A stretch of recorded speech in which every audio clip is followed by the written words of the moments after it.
Last call, everybody. Show's about to begin, and we're starting a half hour late. We can thank new and advanced technology, which makes bigger headaches. We started out the projector this morning and everything was upside down. So we thought maybe we'd just let everybody watch it that way, but we changed our mind and Ron Glasgow was able to bail us out with another piece of equipment.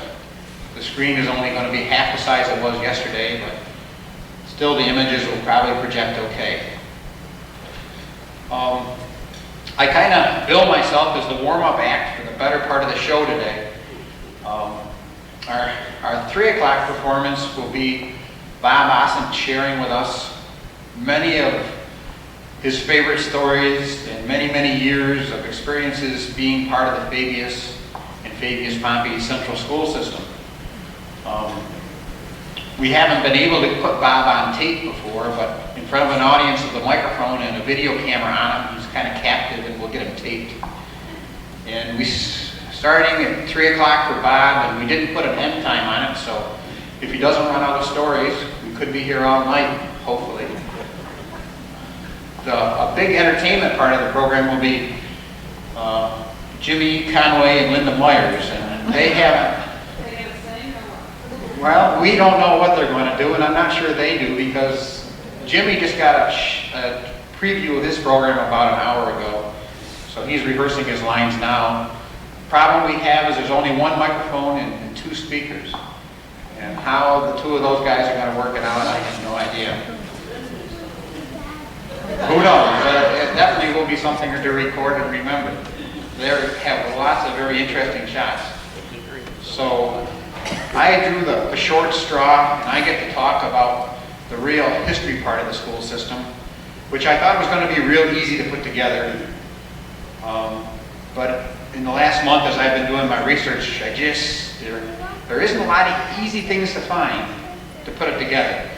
So I'm going to bill myself as not an expert, and I'm going to ask anybody in the audience that is willing to share their thoughts or comments or ideas, or correct me if I'm not correct.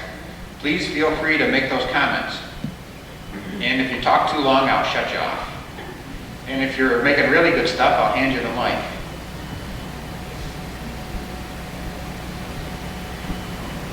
Rather than just to start with pictures of our one-room schoolhouses, I thought it was important to talk a little bit about how the school systems actually got started. And to do that, we have to talk a little bit about how New York State was developed. I was searching for a picture that showed the whole state. Oh, Jim is in good shape now. He had found a second microphone. I was looking for a photograph of all of New York State because each part of New York State had a different historical development. But the best picture I could find shows just the western New York. And the piece that in Fabius we're concerned about is the creation of the military tract. Eastern New York, totally different situation than we had, and developed 100 years before Central New York. Our military tract system, which Fabius is part of, you could not buy land prior to 1794. We didn't have title and it was not possible. This is a 1794 map. Can you people over here see over me? Okay. Which shows the layout. The actual military tract system was this component. And I guess it's important to say that it's the second military tract of New York State, because originally New York State had a bunch of land that would be up here in the Adirondacks, and they tried to give that to the soldiers in the those soldiers that survived the Revolutionary War, but nobody wanted that isolated cold land. So New York State went back and said, okay, let's find some other land, and through various treaties, this was the military tract system. And of course our Fabius is wrong button. Is at that arrow there. Of course, if we were to enlarge that, which I can't do it and still see it, you'll see that there's 100 squares there, and Fabius, of course, only has 50 lots at this point. This is our 1824 Burr map of the town of Fabius showing our 50 lots. Um, Showing some of our highway, this would be the Skinny Alice Hamilton Turnpike. Thank you. Duly recorded on the machine in the back. Okay. And this would be the first map produced in New York State of central New York.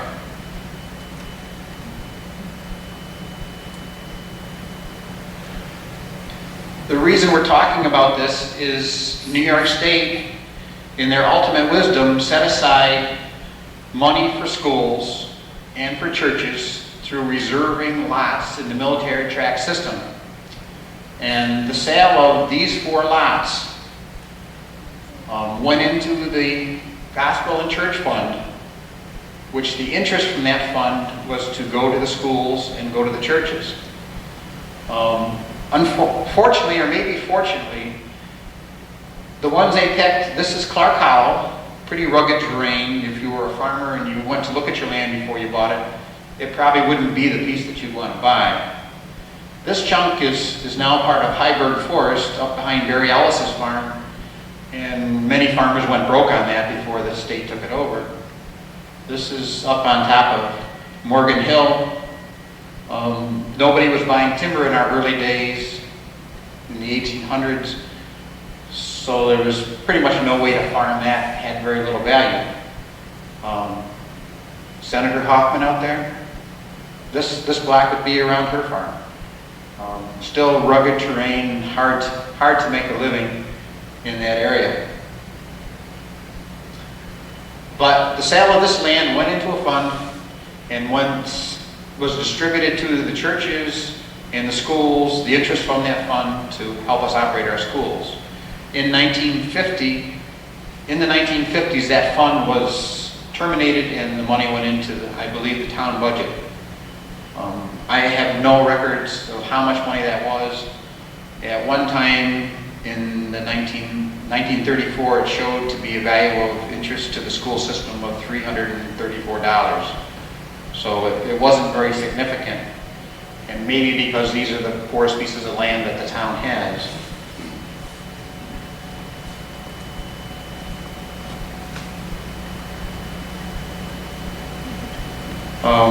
How do we learn about our school system? It'd be awful nice if somebody had done the homework already and we could just pick up a book and begin to read it.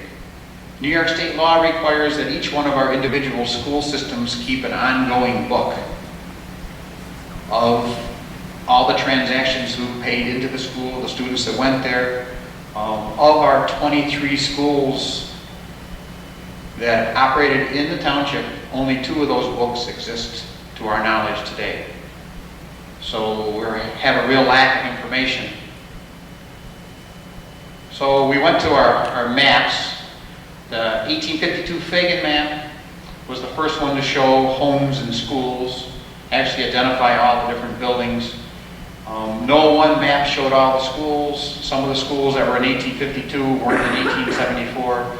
So by using these 4 maps, you'll see out in the foyer there's a nice map with pins in it, and those pins represent all the various schools that we once had. They did not operate all at one time.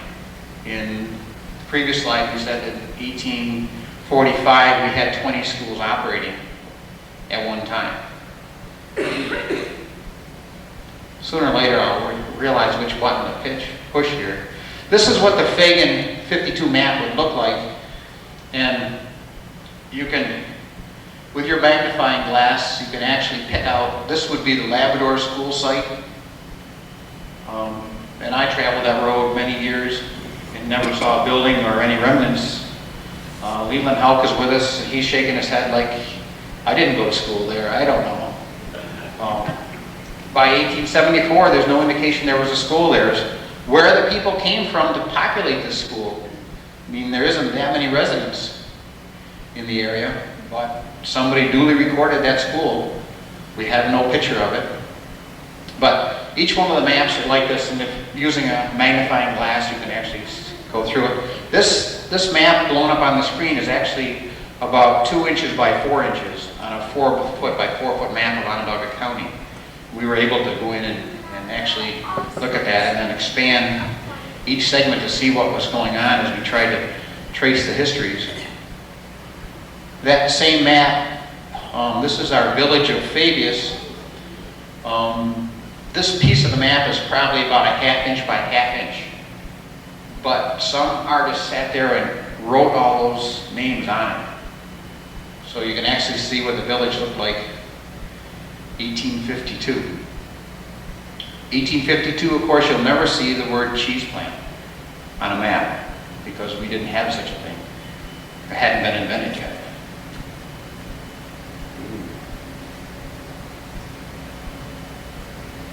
This is a document that Apulia did exist. Route 91, and our school is shown here. We'll get into more detail. Poor picture of the famous suite map, but this is the one that shows more detail, but of course it misses all those early 50s information. So if we take a snapshot of the 74 map and look at the different pins on it, we can actually put a label on those pins. And these would be the schools that actually existed at those. And I thought we could just take a little picture history of those schools, show you what some of the students look like, what the school facilities look like. This is the French school as it existed on the Janesville-Apulia Road. Schools were common for having those double doors. You know, you certainly couldn't let the girls and boys walk in the same door together. Some of our students, notice that we don't have a date on this photograph, but the building looks like it could use a new clapboard and maybe a paint job, and it's going downhill a little bit. We do have the date 1891, and we see quite a population in that school. It's a good time to ask, does anybody in our audience recognize anybody that we could duly record for history purposes? Anybody's grandfather, grandmother? It's hard to tell whether the students knew in advance to wear their best clothes for this. But notice the students in front that don't have shoes are asked to sit down and cover their bare feet up. The Lower Berwyn School.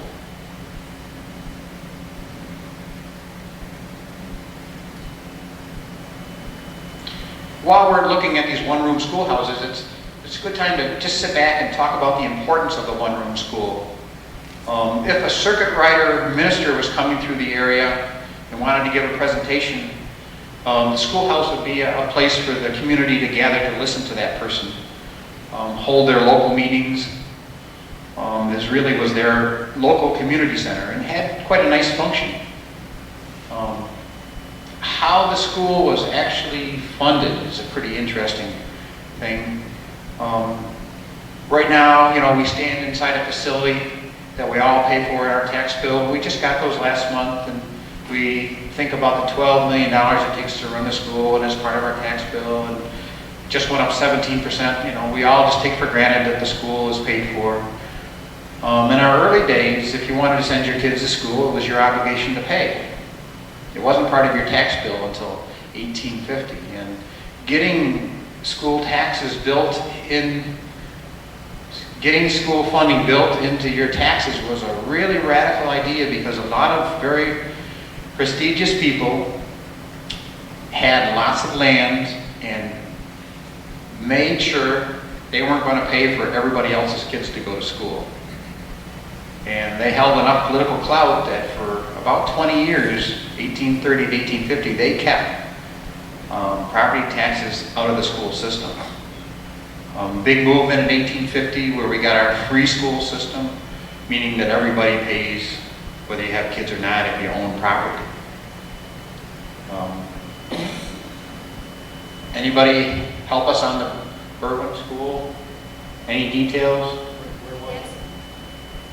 This would be right across the street from Dick Woodford's farm, right where he piles his round bales now. He remembers knocking the building down, and that was the home of the school.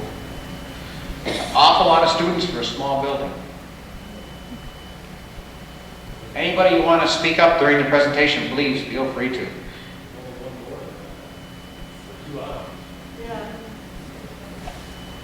If you have 2 doors to enter the school, you really ought to have 2 outhouses.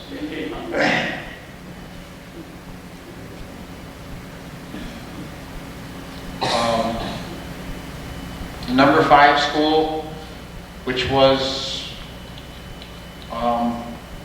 up the road from Sonny Goodrich's farm. We have other than a dot on a map, we know nothing about that school. And the Clark Hollow School, we hear of an inkwell that was collected out of the school, and that's all we know about the school. No pictures. That was located in the fishing parking area across from the Swervo Farm. I should be giving you the second mic back there, because you certainly know more than I do about these schools.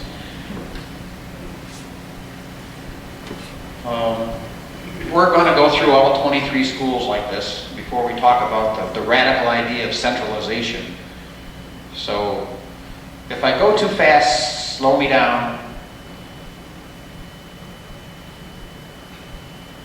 Markham Hollow. Now, you'll notice that many of our students have this unusual disease on their face, and we think somebody just colored that with a pencil a little bit. They're a tough-looking bunch of students, though.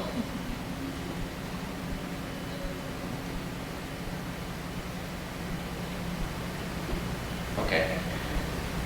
Yeah. The evening before the vote for the Tully Centralization School, the Markham Hollow District elected to become part of the Tully system. And those are blackboards in the background, actual boards being black. That's where you would have to write your sentence for 100 times if you misbehaved.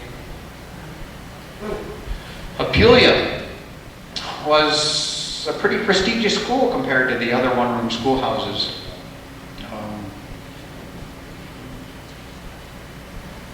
When I grew up, I just knew it as Koga's Chicken House. And my dad always told us how I went to school there, and for us, we kind of thought that sitting there with a chicken was not too good a way to have your education. But as we'll see, it was a much better looking school. Quite a few students, 1889.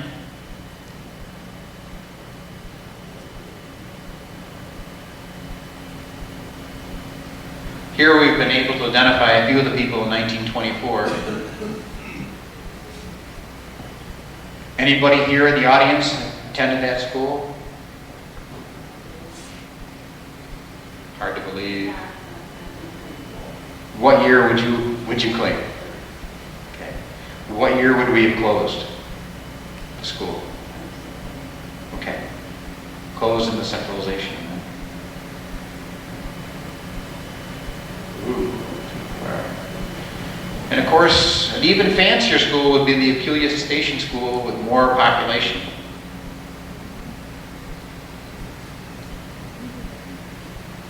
We always like to pick out Dwayne Skeel dressed in his best over here.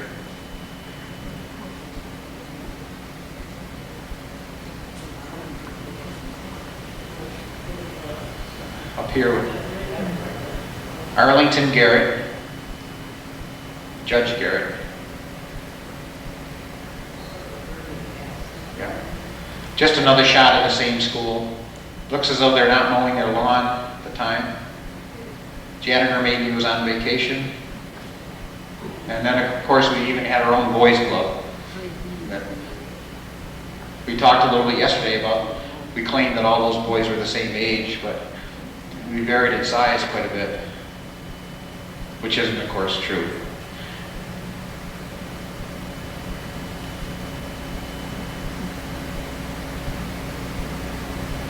And then this school did not go into the Tully Centralization Program in 1930 and maintained facilities there. I guess it's time to point out that town boundaries had nothing to do with school districts. School districts were a function of the state and independent from the town government. So it was no big deal to lap over a town or two have even three towns within that school district. More pins, more pictures coming. Of course, the Labrador School, the school on Hurley Road, that we just gave it that name because we didn't know any other name for it. And then the Rowley School. And to our historical information, those are just dots on a map, and that's all we know about them. The Fabius Village.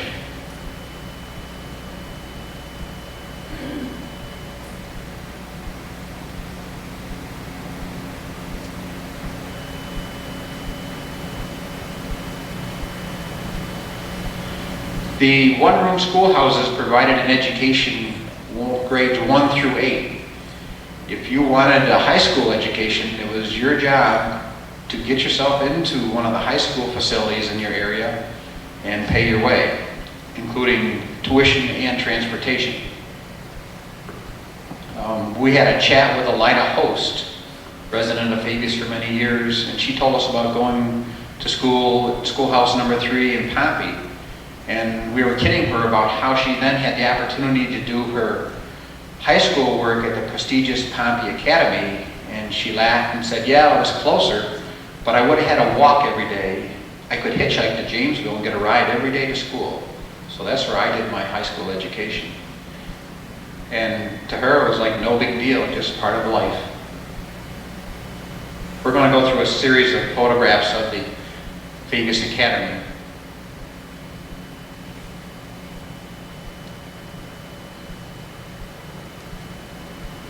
Quite a number of students, well-dressed, and the year is well identified there.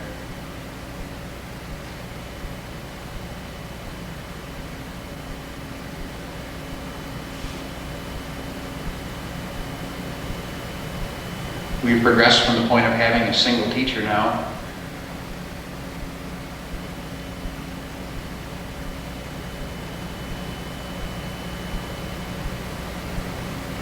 In 1921, quite a number of just girl students in high school.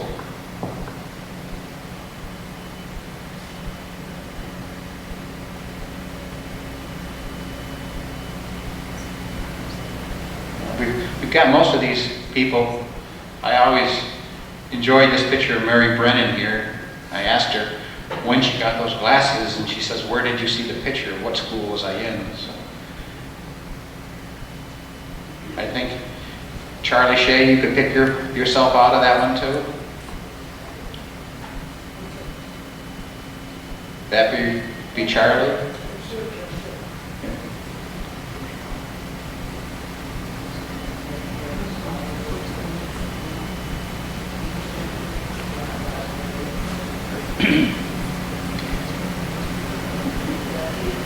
Carol, is that your father or your brother?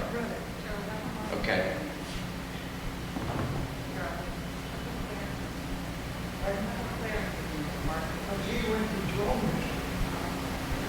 That was before the centralization. Okay. Did Carol identify your brother John? Yes, this she said was her brother John. Now, this is still under the Fabius Union School. We haven't gone through centralization yet. This is still our Fabius District number 9 school. More pictures. Shows you the building. Now, while we're looking at that school building, centralization is going on all over New York State. 1915, New York State law comes through to compensate schools 10% of the cost of building new facilities if they would centralize. Radical thoughts. They're going to actually pay to build schools. Our history of Fabius tells us that the superintendent visited the Fabius school in 1929, did an inspection, and said that the principal was teaching 8 full classes, not having time enough to be a good supervisor, and the school was actually a fire trap. Centralization should be considered. So that's the start of the movement in Fabius to centralize the school systems, which would mean closing all those one-room schools.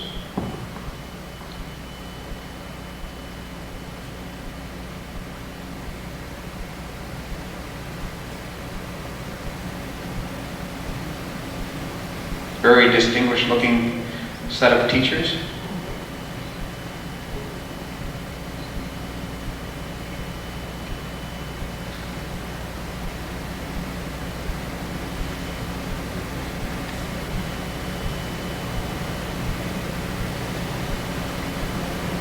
Students posed along, most likely, the Baptist church.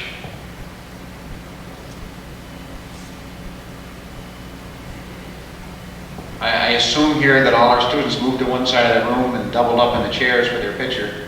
Hopefully it wasn't quite that crowded.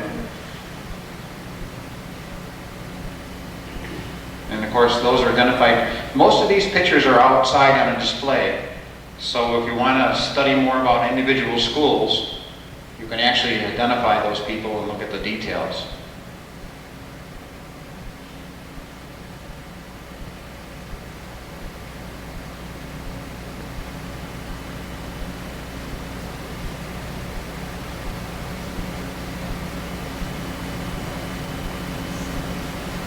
So the other two schools that were operating in the village, we have very little information on.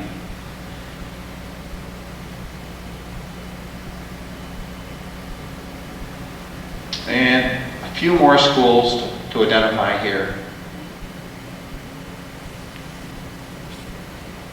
Of course, the Keedy Settlement School and the Cole Settlement School were shared schools with the communities to the south.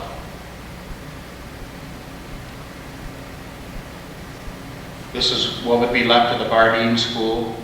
I don't know if there's any building left there.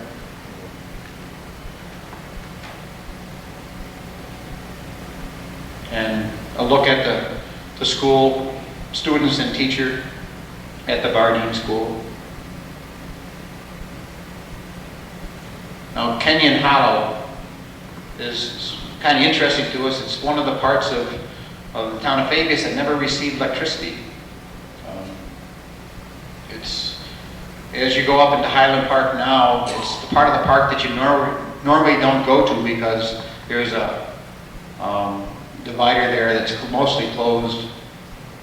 But we were up there this spring doing an archaeological dig, and we stood there on the bank where this school foundation now sits, and here you can see that there's open fields, but now there's no indication ever that that was an open area.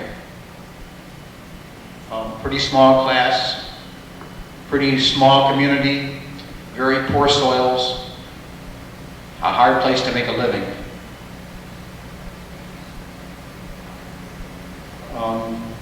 We had been told that this was a picture from the Cole Settlement School, but the building in the background should have been the house that Izzy Woodford at one time lived in and had a fire in, and it isn't. So there's some confusion on what this building really is and whether this is the Cole Settlement School. So I've labeled this with question marks so it doesn't get recorded in the history as that location.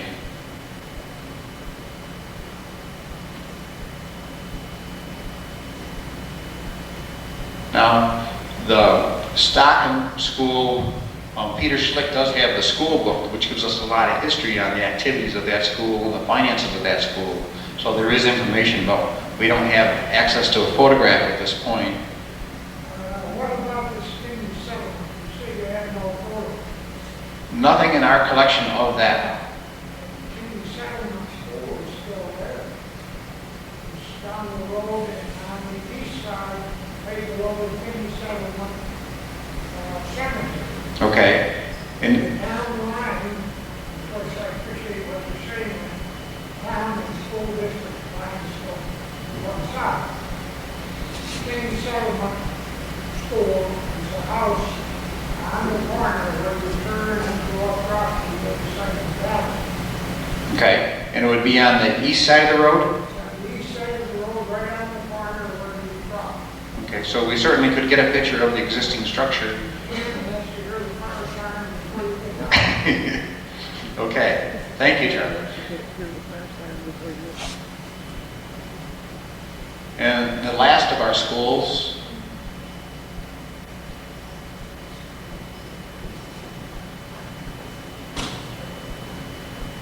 this would be the Vincent Corner schools, and these students dressed up pretty well for their photo today. And a kind of a special person to us is Edna Skeel, at that time Edna Abbott. And of course the Gooseville School.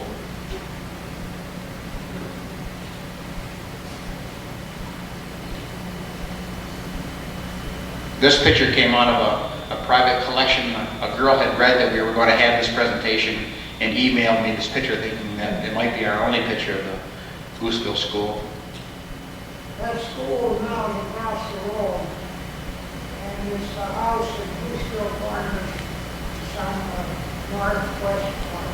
Yeah, and as a school it was on, yeah, as a school it was on the other side of the road. Yeah. On the east side. Oops, backwards. Anybody know anything at all about the Virgil Road School? Only that James Virgil, when he built his house, the last house that where he and his wife lived before they passed on, he told me it was just east of his backyard. He got that from somebody in the family. Okay, for Fabius, centralization. 1930 was the year that we were active. Thinking about it, drawing plans, where is the school going to be? But let's talk a little bit about the movement in the country. Right after World War I, Europe was very short of food. A lot of U.S. production was going to Europe. Farming was very lucrative at that time. We had some of our very best farming years. As we moved along in the mid-20s, we went into times of surplus, and farmers were having a harder time on the land, and many people on the poorer farmland were going to the city for jobs. The other thing that war has done for us is it's got the boys off the farm, and they've got to see what the rest of the world is about, and maybe the draw to stay in Fabius is not that strong. So all across the country, we were losing our rural population, and our government, both state and federal, was concerned about who was going to pay the taxes, who was going to operate our land. And one of the liabilities of living out in the boonies was that one-room schoolhouse. And if the students in the community, out in the country, could have the same school system that they have in the city, maybe our people would stay on the land. So centralization was sweeping the country. And New York State in 1925 got so radical that they offered to pay 25% of any new school facility that was centralized. Can you imagine that, paying 25% of cost? I mean, that was a pretty radical idea.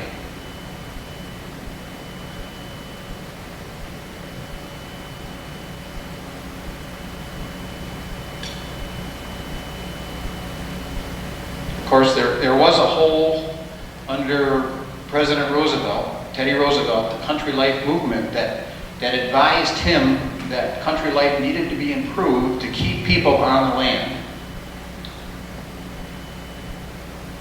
And of course, the New York State Education Department was always looking over your shoulder, helping you think about what would be better for your community, and would actually help you with the designs of school and help you with some of the legal work. So they made centralization very easier to do. So the Fabius activity, 1929, school was inspected, declared to be a fire trap. A little look at the population of Fabius at the time. Prior to 1800, of course, you couldn't own land. In the 1790 census, we had no residents, legal residents here. That didn't mean you couldn't come to Fabius and grab a piece of property and just live there. our boom year, 1830, the canal hadn't drawn a lot of our residents away. Gold rush of 1850, 1849 California gold rush did pull quite a few of our Fabius residents away. But by the time 1930 comes along, we're down to 1,267 folks. So we'd lost a lot of our population. So it was a concern in the area. How do we keep people living here in Fabius? Of course, today we're in the 2000, we recorded 2001, so we're right back on our way up. So here was the proposition thrown to the residents of the Fabius town. This is what they wanted to do. Purchase 10 acres, and there was quite a bit of discussion at the time about where should the school be. I mean, it isn't like where the elementary school is now, that land was vacant. There had to be buildings removed to build it there. The cost of that new school, $168,000. And it was going to cost $31,000 to run that school. That included the bus drivers and the coal for the furnace, or the boiler. But anticipated was a reimbursement of $17,000, and they happened to have $6,400 on hand. New York State law in 1925 said that if you're going to centralize your school, you also are going to have buses. I mean, you couldn't have centralization without buses, or at least a way to get your students to centralization. Remember back to our 1874 map and our 23 pins that were on it? The golden rule of the town was that a student should not have to walk any more than 1 mile to school. Okay, so centralization says that the student can stand out front and catch the bus. So we've gone quite a long ways. The other part of centralization would be get rid of the one-room schoolhouses. Well, some communities were pretty attached to those one-room schoolhouses. They liked the local power. If they didn't like a teacher, they could talk to the school trustee and that teacher would be gone, maybe. So this was a pretty radical decision. And when I looked at that, I thought, geez, Fabius probably was up in arms. There probably was a vote, maybe had to be voted in 2 or 3 times. There probably was a lot of opposition. My wife and I took a whole day at Onondaga Historical Association. We got to read the Tully Times, 1929 and 1930, thinking they were going to come out with some juicy article about how radical this idea was and some of the negative stuff. And there was about 2 sentences and it said, Fabius passed centralization. So either they weren't doing a good job reporting or it wasn't that big a deal. So here's the actual vote that took place 8 o'clock, September 25th, 1930.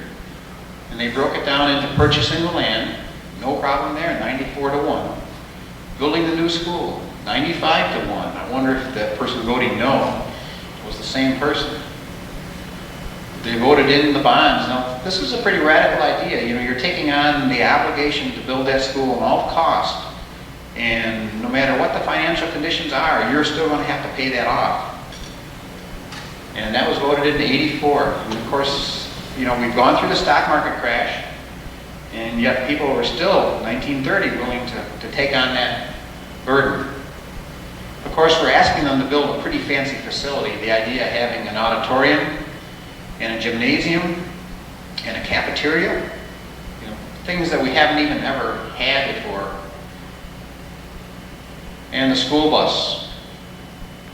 No votes at all.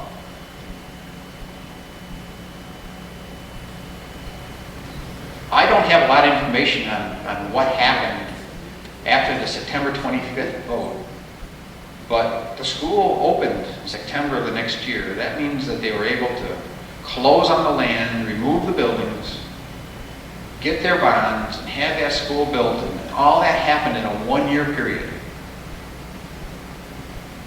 which seems like an unbelievable thing to do. And I don't know if there's anybody in the audience that wants to comment if they lived through that period, to talk about what the village and town was like. And I would gladly pass the mic to anybody who wanted to share any words at all. Any brave people that wanted to share what it was like? Okay. So this would have been the first graduating class of the Fabius Central School. School was up and running, functional, bonds were floated, construction was good. Going through the construction records, I see that there was quite a bit of discrepancy about the floor being poured 1 inch thicker than required and who was going to pay for that. But that's about all that was really in the file, other than the names of the various contractors. Any names on those? Irish was the contractor. Oh, Up Your father was there? yeah. My dad is this tall, lanky guy here in the middle. there. It's Bob Johnson, Bob Thompson. and Fred Long. Hi, David. This one's Mike Davis, Casey, Bill Reed, Ben Gates. Let's do some of these young ladies down here. Oh, I remember them. Roseman Howe, Agnes Biggs, her father was a great fiddler. Laura Howden, Ethel Finch, who was the other daughter of the great fiddler, Annie Mae Manager, and Mabel Mary Agnes Catcher.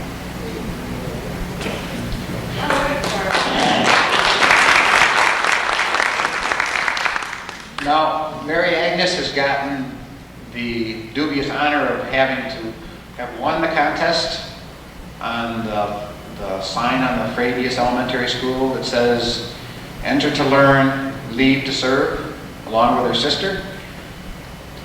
And of course, there's the symbols over the very center of the school, which we've never been able to identify what they mean and where they came from.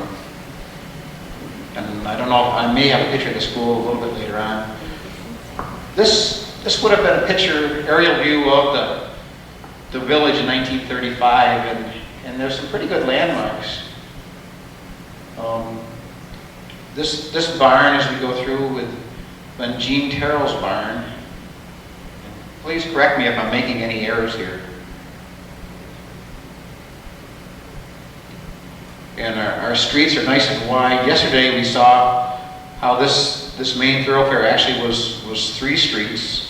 A street in the center for high-speed traffic through the village, and then for people pulling off to the stores would be to the left and to the right.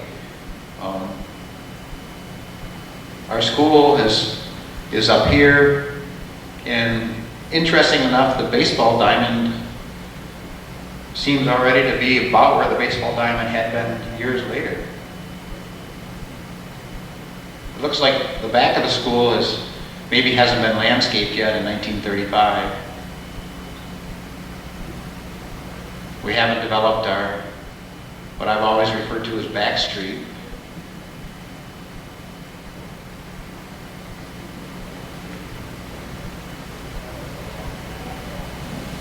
In 1935. Oops. So I didn't have my picture of the architectural drawing. When I was putting this together a few minutes ago, we lost all the latest additions I had just made this morning. So we have yesterday's version. So that concludes the first presentation, and I'd like to open it up to anybody who would like to make any comments. Or boy, we certainly have a quiet audience. I hope Linda and Jim can stir you guys up. Done a